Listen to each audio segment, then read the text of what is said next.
Hi, everyone, and welcome. I am Karen with AgHires. Thanks for joining us today.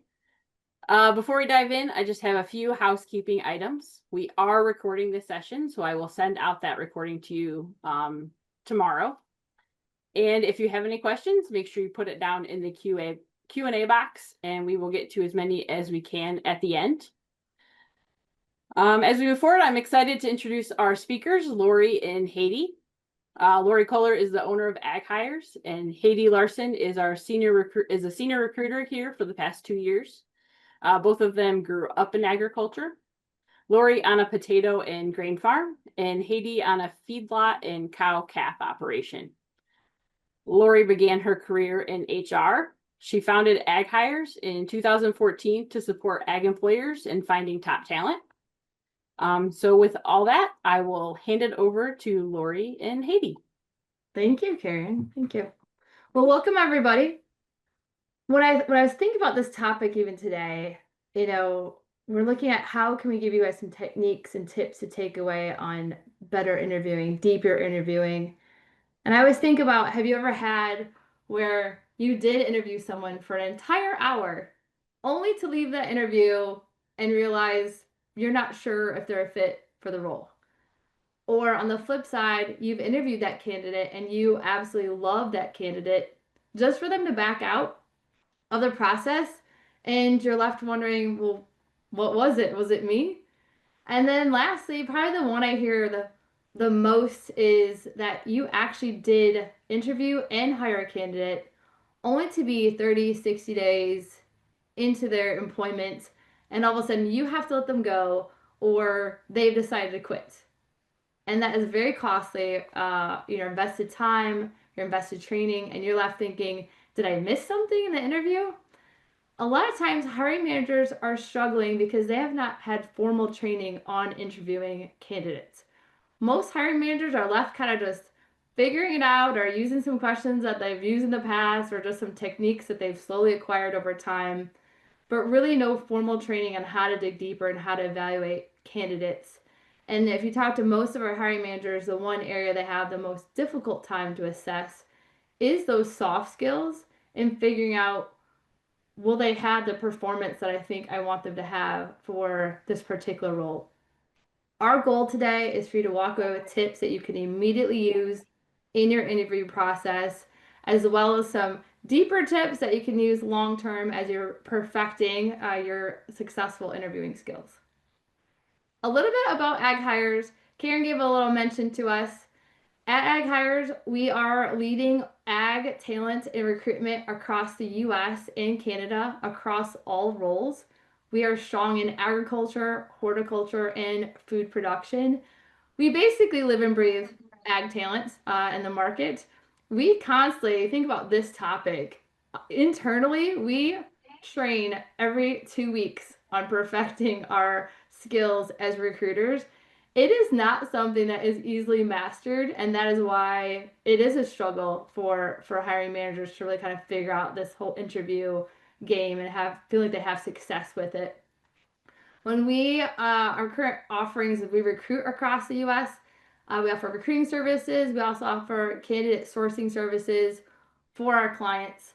Again, every day we have 20 plus employees that are interviewing candidates and working with hiring managers. We have a lot to offer to you today on some of those techniques as well.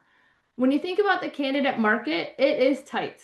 It's been tight for years. I've been saying there's been a low supply of candidates. With the recent layoffs, especially in the larger organizations in ag, you would think that they would kind of relieve the talent pool, but it really hasn't relieved us too much. We are still short in terms of the right talent to hire for our teams. We also are in the peak of the boomers retiring. The peak started, I believe, in 2024 for peak boomer retirement, and that will continue over the next several years. And that's going to tug on the market even more. When we talk about today, you're going to talk about how are you going to read the candidates, but also how are the candidates reading you, and understanding that candidate market and candidate behavior does kind of come into play to make sure we've got a successful interview, we've got a successful hire. So let's talk about a little bit what candidates expect from us in the market and some common pitfalls. So AgHires conducted a survey last year with over 700 candidates in the agricultural industry, and the findings were really insightful. So we found that 38% of those 700 candidates found it acceptable to be contacted within 3 days of submitting their application, and 44% expected to be contacted within 4 to 7 days. So combined, that's 82% of candidates that expect to hear from you within a week of applying for your role. Those last two stats as well really emphasize the need for speed. So the majority of candidates do prefer a 1 to 2 step interview process. 36% find 3 to 4 interviews acceptable. We at AgHires typically recommend 3 to 4 interviews to fully vet a candidate, but that really shows that, like I said, speed is appreciated throughout the process, and they're often taking off work in their current role for your interviews and for their case studies, so it's important to respect their time throughout the process as well. A couple of preventable mistakes that you might be making in your interview process. Number one, your interview process might be too long. Your all-star candidate could be interviewing for multiple roles with multiple companies, and you could be competing against other companies for that top talent. So we do recommend 3 to 4 steps to fully get to know that candidate, but you should be able to keep that regular cadence and complete that entire process within 3 to 4 weeks with each candidate from the start of their first interview. Second is a poor candidate experience, and we hear about this all the time. So a couple things that could qualify would be asking questions that are too personal or might be illegal interview questions, not providing timely feedback after an interview. We've had certain clients that have organized video interviews, but then they aren't able to turn their cameras on. So that leaves the candidate sitting there on a virtual interview, staring at themselves. That's pretty uncomfortable. And then failing to prepare. We've had hiring managers that haven't really taken the time to review the candidate's resume or even know their name before jumping on that call. So they're doing their research. Make sure that you do your research ahead of time as well. And then finally, repetitively rescheduling that candidate's interview, that can just set a poor tone for them. We've seen it happen where a client has rescheduled 3 times, and then we ended up losing the candidate because they don't feel valued in your process. So a positive candidate experience is really important. Remember, you're selling yourself just as much as they're selling themselves and their backgrounds. Finally, failing to sell your opportunity. Don't spend all your time interrogating without highlighting your organization. So you're just assuming at that point that the candidate wants the ring before you've gotten through the first date. Interviews go both ways. Like I said, you are selling yourself just as much as the candidate is selling their background. So clarify the day-to-day in the position, showcase your culture, your team, and why your company is a great one to work for. We have had a lot of candidates recently who have gone through the entire interview process and were offered the role, but then declined just to stay in their current position. So they really want to know in the process, why you? Why should I work for your company next? We're gonna have today, we're really want to give you a roadmap that you can take and utilize really immediately after this webinar. And we're going to talk about what is the goal of an interview. Seems obvious. We're going to go over some tips for that. And then how to really prepare for a successful interview. I hate to be a spoiler alert, but I would say most companies need quite a bit of work in how to prepare successfully for an interview. And then creating effective questions that really pull out of that candidate what their motivators are and are they truly a fit with a combination of their skills, background, and inherent traits that they bring. And the big area of the day that we want to make sure to spend some time in is how to dig deeper on interviews so you can better assess the candidate, get past those kind of surface level answers that they're giving you in that interview so you can better assess them. So what is a goal of the interview? It seems slightly obvious that we both want to make sure that we're a good fit for one another. But if you really dig deep in this, dig deep past that, Employers are trying to assess those qualifications. Okay, if the qualifications meet, are they aligned with our culture? Okay, if they're aligned with our culture and qualifications, that's a good match potentially. But then you're also trying to assess, are they going to perform? Are they going to perform as I expect? Are they going to have that ROI for the business? And again, if we hire them for this role, are they going to have the impact that I'm looking for in that hire, in that placement?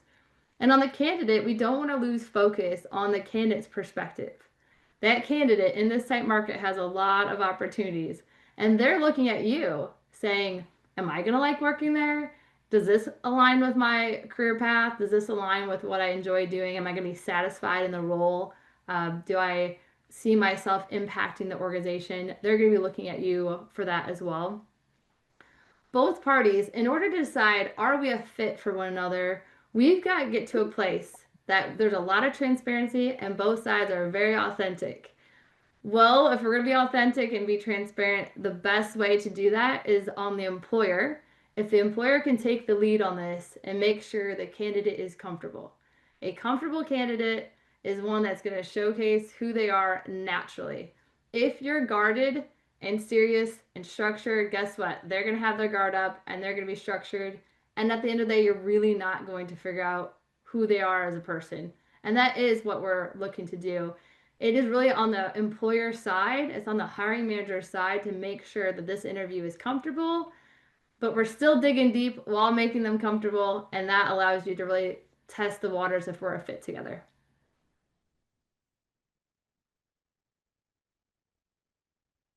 All right, so before we jump into this one, we have a quick poll to share with you all. We want to know, how many interviews do you typically have in your interview process?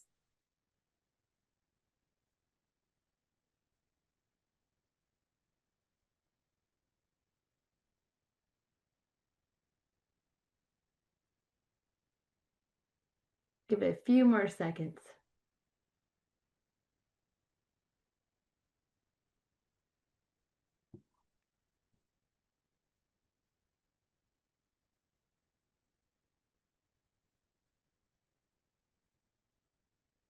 All right, so we've got some results. Some are saying no, only one. 15% of you, only one interview before making that decision. 56% of you say 2 interviews, 29% with 3, and none with 4 or more. So interesting insights. So let's talk about preparing for your interview process. Know how many interviews that you would like in your process from start to finish, and plan your logistics, plan who they'll be interviewing with, whether you'll have an on-site tour if you have a farm, a shop, or a plant, an environment where they can walk around and really get to know the environment in the company, and make sure that everybody knows your interview timeline. So we typically recommend 3 to 4 in total. But those last 1 to 2 interviews should be on site. They should be in person. And why is that? That gets them moving around your organization. Pay attention to the questions that the candidate is asking. Do they ask intentful questions? It's a great opportunity to really learn how they tick. A couple good examples of roles or candidates that might do better in those in-person interviews are, for one, mechanics. Get them in their comfort zone, show them around your shop, show them your equipment, your tools, and get them where they feel most comfortable. They might not be your best interviewer over the phone or over a virtual interview, but getting them into their comfort zone will really help you to uncover the authentic them. And then a good example, number 2, is a plant manager. You might have plant managers that you show around the plant facility, your manufacturing facility, and let's say you had a candidate who was walking around and the entire time they didn't look anybody in the eye. That really points to their leadership style, and you can learn a lot just by how they interact. So those in-person interviews are just as, if not more important than those first ones on the phone or on Teams. And why 3 to 4 interviews? We're seeing that a lot of people, both on the client side and the candidate side, like a shorter process. But we do recommend the 3 to 4 to really get to know that candidate. They get more comfortable as they get to know you, And you'll find that you might truly love them on that third or fourth interview, or you'll discover their raw personality and discover that they're not a fit. So invest in the process, invest the time to really avoid turnover after you make that hire. And then with Teams and phone interviews, we recommend at least 45 minutes. Even if you feel like you're running out of questions to ask, keep digging, keep asking those follow-up questions, and keep learning about that candidate, their motivations, and their background. We at AgHires have a 4-step interview process, and we really learned something significant about a candidate in each step of that process. So as mentioned, that 4th step is just as valuable as the first, but keep digging in to really get to know your candidate. A final point on that, if you're hosting candidates for in-person interviews and they're traveling from a ways out, we do recommend that you cover those travel fees, whether it be airfare or hotels. If they're closer, within an hour or so, then you don't have to worry about it as often, but love to see companies that will reimburse mileage if they're a few hours from your location, because they're often taking off of their current work to get there as well.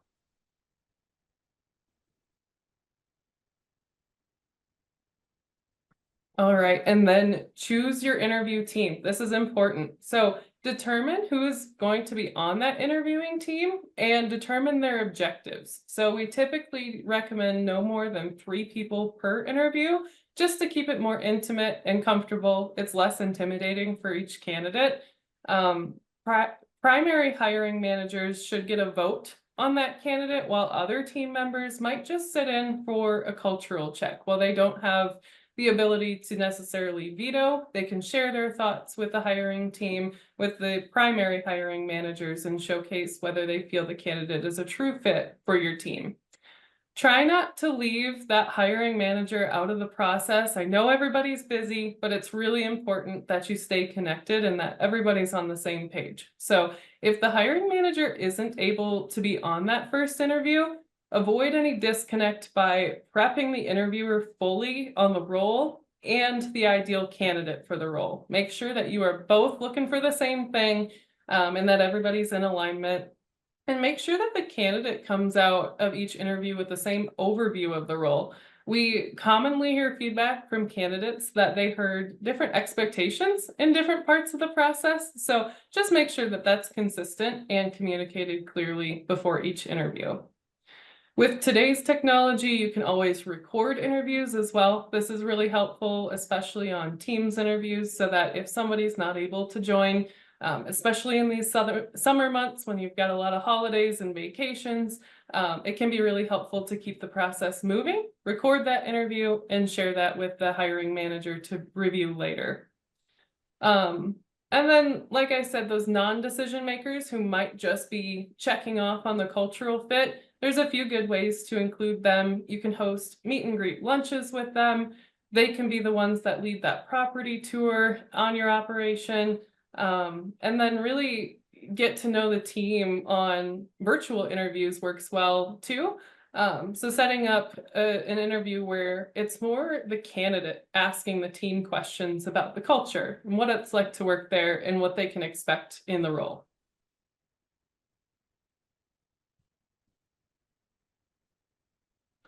Okay, prepare. Why? Why should we prepare?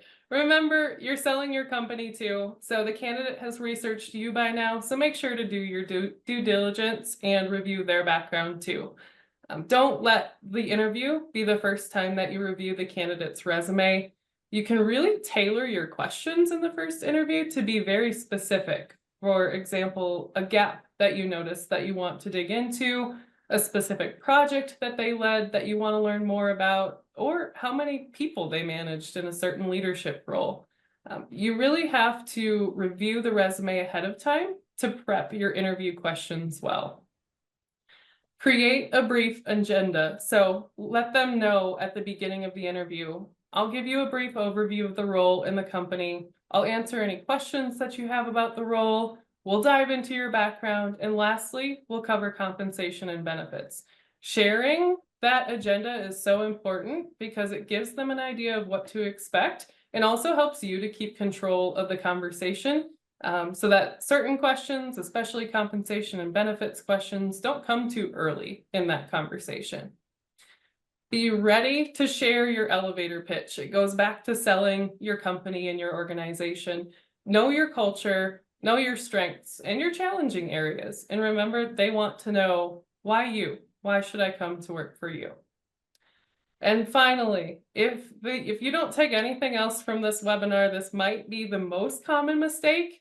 Go in with an open mind. We want you to prepare, read the resume, but don't overread the resume. Don't overjudge too early. Sometimes your best resume might not be the best candidate for the job. You still have so much to learn about their thought process, whether they're a culture fit, and their motivation in their next steps in their career. So it's worth your time to talk to more candidates than less, and make sure you're spending enough time with each of those candidates.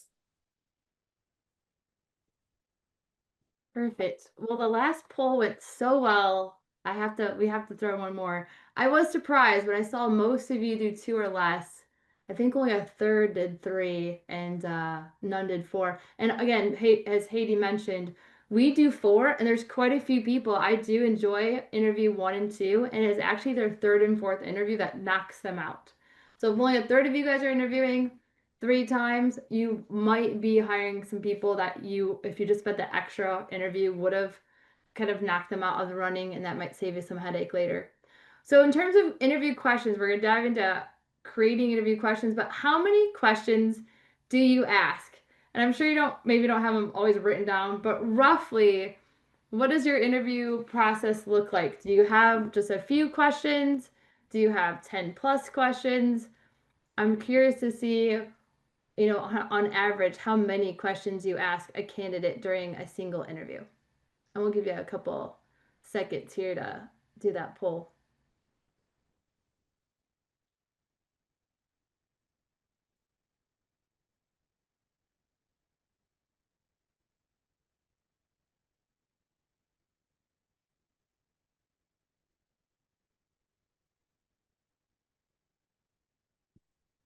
Okay, a few, okay. All right, so about half, a little less than half do 10 plus, which is good. 7 to 10, okay, and then 4 to 6. So about half do 10 plus. A good goal would be at least 15 plus, probably is a good target, give or take, on a single interview. So if you're under that number, let's talk about how to kind of boost that as we go along. But hopefully we're going to leave you with lots of questions and ideas. I don't want to scare you, but I actually have a plethora of about 46 different questions for our own recruiter hires. I don't use all of them, but they're kind of in my back pocket depending on what area I want to dig into. So when you think about interviewing, make sure we're not having just one set of interview questions. Each role is very different and each candidate is different. So you actually do want to have some core questions, but then questions specific for that particular candidate and role that you're interviewing for. And you do want to invest the time to develop these. And I know with hiring managers, hiring is what we just don't have time for, and yet it is such a critical task of ours. But invest in the time. We want career pathing questions. That is questions such as where you're looking to head with your career. What are you looking for next? You responded to our ad. What caught your interest? Does this align with where you're looking to head next? All those career pathing questions, you're going to develop those. It's a good indicator right off the bat they're going to be interested in your role. And then role specific questions. For example, if it's a sales role, you're going to ask what % of your time was spent prospecting versus account management. Or if you're prospecting, what are you doing before, during, and after a cold call? What does that look like? Or if it's an ops, you might want to ask what KPIs they were tracking or what challenges they had in their operations role. Anything that would be geared towards that particular role within your organization, and develop those questions. And then, as Haidee mentioned, candidate-specific questions based off the resume. I want you to look at that resume, and really the obvious is like gaps, but the other one would be, why did they take an ops role in operations and then move to a sales role? And then now they're applying for our role. So do you want sales or do you want operations? Like, where's your passion with that? You're going to want to read that resume. Let's say they said, I doubled sales. That's great. How in the heck did you do that? What was your recipe for success? You're going to want to look at that resume and come up with very candidate specific questions for each person. Doesn't have to be a lot, but just again, thought through and you'll have a deeper discussion. And then lastly, those personality trait questions. I have kind of fallen in love with the like 3 words to describe yourself is a good one. How would others describe what's like working with you? How would your manager describe what you're great at? Figuring out naturally who they are. Are you the one that speaks up in a meeting? Are you the shyest one in the group? You can ask anything. You're just there to figure out who they are as a person. I just interviewed someone the other day that said, "Hey, I'm not going to be the one at the water cooler chatting. I'll talk to you if you want to talk to me. I'm very nice, but I'm more of an observer." And then I had all sorts of questions because she said she's an observer. All of those you're going to want to dig into. And as long as they're appropriate and legal, there's no reason we can't dig around and see who they are for a personality fit. And again, always have those extra questions in mind in your back pocket. And then we're going to move to talking about open questions versus closed-ended questions. For hiring managers, sometimes it's a common trap to ask something like, "Oh, have you operated this piece of equipment before?" And the answer is yes or no. Or "Have you managed people before?" Yes or no. "Have you heard of our company before?" Yes or no.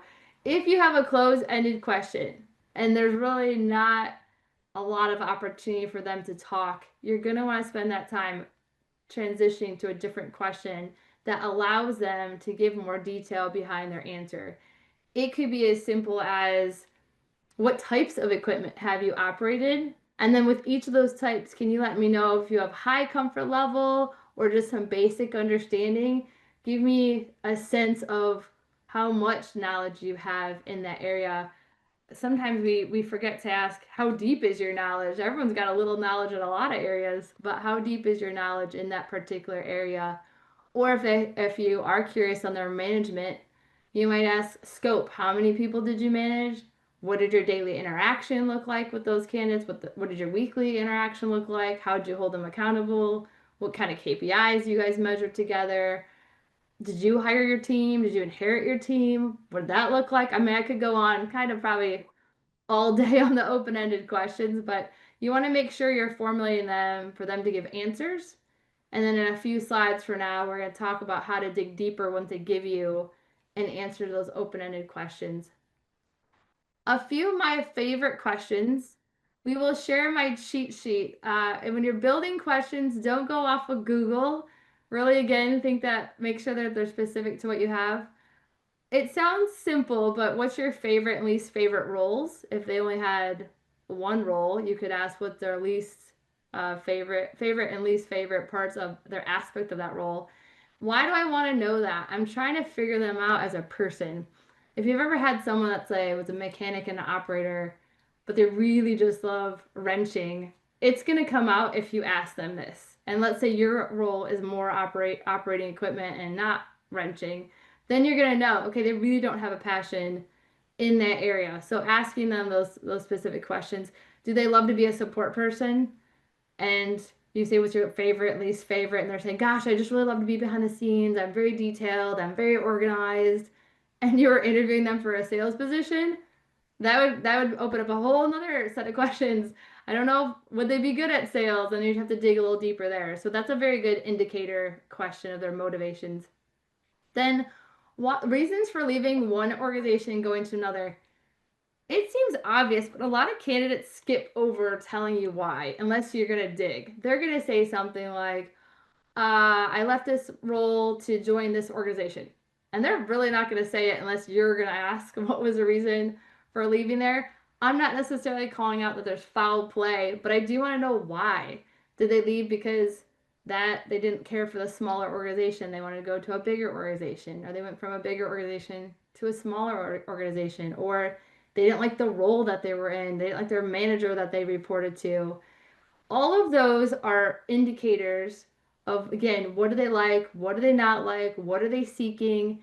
And they're not always great at articulating that, and you're going to have to pull it out of the candidates. The third one here, if you could change anything about the last company you worked for, what would it be? I will allow you to steal one of my favorite questions. Why do I like this question so much? It is because I want to know, can they think strategically? Have they thought about that? Sometimes people use this as an opportunity just to badmouth their company altogether, and I didn't ask that. I asked if they were in charge and they had an unlimited budget, what would they change? I want to know how they're thinking and how they talk about their company. And is there suggestions? I think good suggestions. There's no right or wrong answer here, but I do get a sense of how they think and kind of what their perspective is on how a business runs and how they impact that business and what could impact the bottom line of a business. What are you naturally great at? It's better than what's your strength. Everybody has practiced their strengths and weakness question. I wouldn't even ever ask that question. Everyone's got to memorize what they want to say. Something different would be the next two. What are you naturally great at? Or what do you always bring to the table when you work for a organization? If I talk to your coworkers and managers, I pull them into a conference room and said, okay, what's it like working for Haidee or working alongside Haidee? What do you have to say? Usually they get tripped up. The candidate 90% of the time will say, wow, that's a good question. I haven't thought about that. And whatever they're going to say next, I guarantee you is very authentic. So it's a better way to ask than your strengths. What are you looking for your next role? We talked about that career pathing. And then I do it to figure out what are they most proud of in terms of accomplishments. I leave it pretty open. I'm curious where they're going to take that question, and if the accomplishment was something really, I think, worthy to note in the interview. Again, just a few of our favorites. We're going to leave you with some extra interview questions to take home at the end. What to not ask? I'm just going to gloss over this a little bit. Most of us know what to not ask, but I know in agriculture, it comes more from a heart than, I guess, malicious, but we do tend to ask, like, oh, you got family? What's your spouse do? You have kids? You know, do you go to church on Sunday?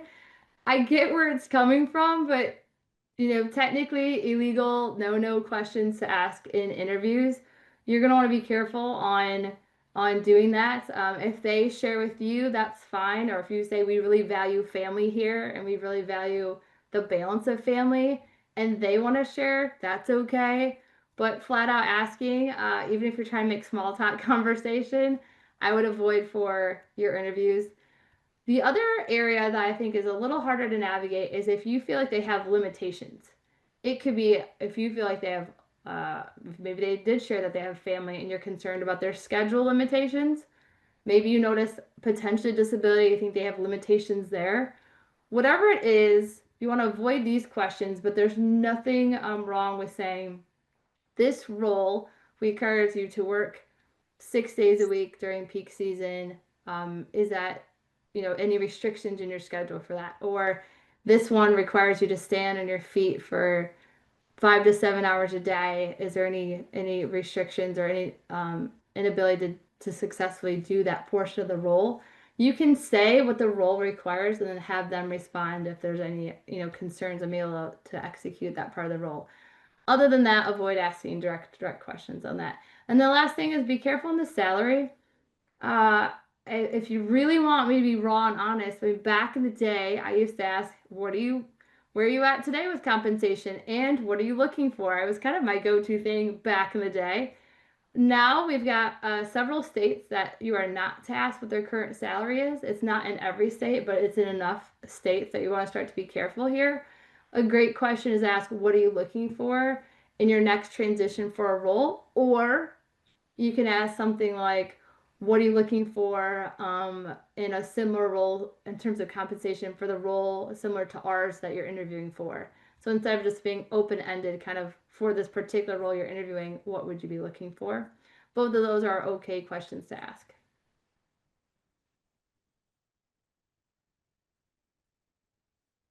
Everybody's burning question, I'm sure. Hey, when to bring it up? Who should bring it up? As the hiring team, you should bring it up. If you're the first one to bring it up, you're more likely to have control of that conversation. So be prepared with your set range, how many details you want to share with each candidate, and know your numbers. So understand their background after doing your research and what you might offer for that type of candidate for the role to be competitive in the market. And you can research the market for similar roles. There's a lot of job postings online that do include a salary range. So lots of resources out there for you to take a look at where you might fall in comparison to similar roles within the market. Some states do have pay transparency laws, and we've got a blog on our article or a blog on our website that we like to keep updated with any new laws coming into effect. Right now, there's more than 10 states plus some certain cities that have pay transparency laws, and they typically require that you post either a salary range or number in that job description. So just suggest knowing those pay transparency laws if you have any in your region. Know your benefits. This is huge and it's so valuable. Benefits are an important part of the compensation package to so many candidates. They might be coming from a 1099 situation where they don't have any benefits. Maybe they're self-employed and they don't have any benefits, and those get really costly. So if they're transitioning to your company from their own or from another one, it's really important for them to know the value of what you're offering beyond that base salary. I recently had a client, he's awesome farm owner in Colorado. He showcased his benefits value with a number on the offer letter. So with a base salary of $80,000 plus housing equivalent to $12,000 a year, plus $1,500 for a side of beef and a company vehicle that could be used for personal use as well, the total value of that offer was not just that $80,000 base salary, but closer to six figures when you factor in all of those benefits. So make sure to showcase those. That can really make or break the offer process. What if your candidates are outside of your range?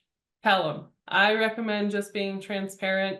Say, I'll be honest, that's higher than what we budgeted for this role. If you have a firm number, I do recommend transparently sharing that ceiling.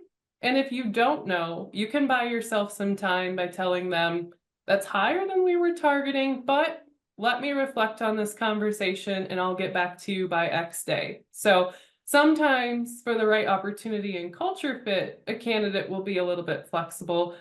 So just be as transparent as possible, but always recommend that you as the company start that compensation discussion. And then finally, try not to lowball on that range if you're posting it on your job descriptions. Candidates have been burned in this market and they won't settle. So know the market and pay a candidate what their experience is worth. Take the time to fully understand your candidate, get through that 3 to 4 step interview process, really get to know them, and then target your compensation based on your findings. So how do you really know that candidate's value unless you've really dug deeper in your interview process? Getting to my favorite area, which is digging deeper in these interviews. I think we all know a little bit why you want to dig deeper. The candidates do have kind of rehearsed surface level answers, and we do want to dig to find a little bit more about them, figure out their motivation, their personality. But it also, if you dig deeper, it will separate someone that just really talks well and is articulate in an interview to someone who's really going to perform for you. And I have been doing this for a long time, and I still like, wow, they talk so professional, and oh my gosh, they seem really smart. But wait a minute, I think there's something missing here, or this doesn't feel like they really performed that work. And so you're just going to spend some more time. But why don't we dig deeper? I think I was spending some time on this talking to some of our clients. Why don't they dig deeper, or what is the challenge? I would say for the most part, it's uncomfortable. You asked them a question, they answered it, and now you're basically saying like, well, I need more. And I think a lot of people are a little shy on digging deeper because they want to be polite in the interview. But I think if you come with digging deeper with a sense of I'm just curious, your questions are more out of curiosity and connecting with them with curiosity, it'll take some of that uncomfortableness on digging deeper. And we're going to give you some questions here in a second to do that. But again, it's going to separate your candidate pool, and you just need to be curious and comfortable, and we're going to give you some questions here. So how to dig deeper? There's many ways, but you're just going to keep adding on. Next slide really quick. There you go. We're going to add on some things like, tell me a little bit more about that. we talked about that. I've doubled sales, or I launched this. Okay, tell me more about that. What were the challenges? Was there some resistance when you just made that change? What was the resistance to implementing that with your coworkers? Tell me more about that. Or you're asking for clarification. Oh, why was that so difficult? Or if they say, I didn't see eye to eye with my manager. I've heard that, I don't know, hundreds of times in my years of interviewing. Oh, and I say something like, "Oh, yeah, I've heard that before. You know, what was it between you two that just didn't feel like a fit?" And I'm not judging them. I'm just curious, and I'll judge later. But I'm just curious in the moment to say, I just want to learn more behind the reasons, and I'm just trying to also figure out what side and what happened. So asking a little bit more probing questions. Oh, could you walk me through that a little further? Or give me more specifics around that. Let's say you added capacity to the plant as an engineer. Okay, what was that percent that you changed? Did you have a percent of downtime, that you reduced? What was that? Why was that? How did you drive that? All of those deeper questions. When they give you an answer, I want you to take a second and not just go into your next question. I want you to think about their answer, and then pause for a second, think about what else you'd want to know, what else you're curious about, what else would help you think about the scope of what they've accomplished. If they worked with, let's say, a 20,000 square foot plant versus a 100 or 200,000 square foot plant, that gives you a very different perspective of what kind of plant management they had if they were a plant manager, if they're a GM. So asking them for those specifics, asking them for that scope to figure that out. Of course, the direct and indirect employees, but all of those. And then I like to ask about their thinking. How did you go about deciding that? Or if they said, I made this change with the team, or we made this adjustment to our go-to-market strategy. Interesting. What made you determine that? How did you decide that? And did it work out for you? What was the end result of that? Do you have anything you would have changed about what you executed? I'm curious to see if they acknowledge their failures at times as well. So I would say something like, "Oh, do you have anything you would have changed about how you executed that? Do you have anything you would have done a little bit differently?" So when they're talking, just make sure that you're really thinking about, again, what else that they're not saying that would do that. And I just had one other thing. Think about making sure that you're hearing the details. I think, again, if someone's articulate and they're speaking well and they're professional, remember what they said in the details. If you need a team player and they constantly said that they're very independent and they just kind of drive their own process, yes, they could be great, but be warned that maybe are they not a full team player. Or if they really love digging the details and they love being support, and this is going to be a client-facing role or a customer-facing role, even though they were friendly, even though they spoke well, hear the details. Are they actually a fit for your position? Are they just saying it? Do you really believe it when it comes to who they are as a person and their inherent traits as well? So some key takeaways. I want to save room for some questions here at the end. Just reflecting back, prepare for the interview, have that structure. Think about your structure ahead of time. Prepare with those tailored questions that we suggested. Have a clear agenda when they're coming on site or when they're over the phone. Asking those open-ended questions. Watch out for, of course, the illegal ones. And then spend some time, play around with your digging deeper questions in your next interview. Try a few of the techniques and you'll continually get better at it. I would say the first couple times it's okay, but the more you practice digging deeper, the easier it gets. So there's some good takeaways from that. We are also having you sharing some free resources with you as well. So we'll have some free resources on the illegal questions, interview prep tips as well, and then a guide to writing specific interview questions. While you have us, there's a few things. What questions do you have for us? Karen, you can type them in and Karen will ask some questions for us to share with the team. Also, if you found this to be beneficial and you're wanting to hear more, or in other areas that comes to talent, please reach out to AgHires as we develop more webinars and take ideas from you all on what you're looking to learn more about next. Yeah, so we do have a few questions. Do you recommend fewer interviews for lower level positions? We hire a few people for upper level positions, but a lot of people are seasonal for entry level general laborers. I would recommend a different amount for the roles. That's a great question. If they are, I would say professional, mid-level, and then management, and then up to C-suite, 3 to 4, hands down. If they are more seasonal or general labor, you could do 1 to 2. I'm gonna try to encourage 2, even at that level. Just again to get the second interview, they're much more comfortable. And you could save your tour for number 2. It doesn't have to be a long, but I'd probably still say 2 for the seasonal ones. Okay. With those that go through 3 or 4 rounds of interviews, how do you come up with 10 to 15 questions for each round that aren't repetitive? That's a great question. I'll walk you through a few ways that we do that. You have your first one is more of just to get to know each other.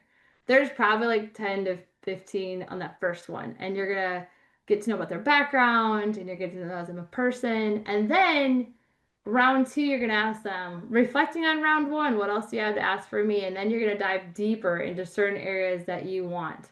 So the first and second round, I think there's plenty of questions to ask. It's third and fourth. Some people are like, what do I do with them now? I think the third one, I do like doing something else where you're either doing a tour or you're talking more strategy together or you're having them do a case study, which we don't have time. Maybe that's a future webinar to talk about case study, but a lot of our clients, we do work with them on developing a case study.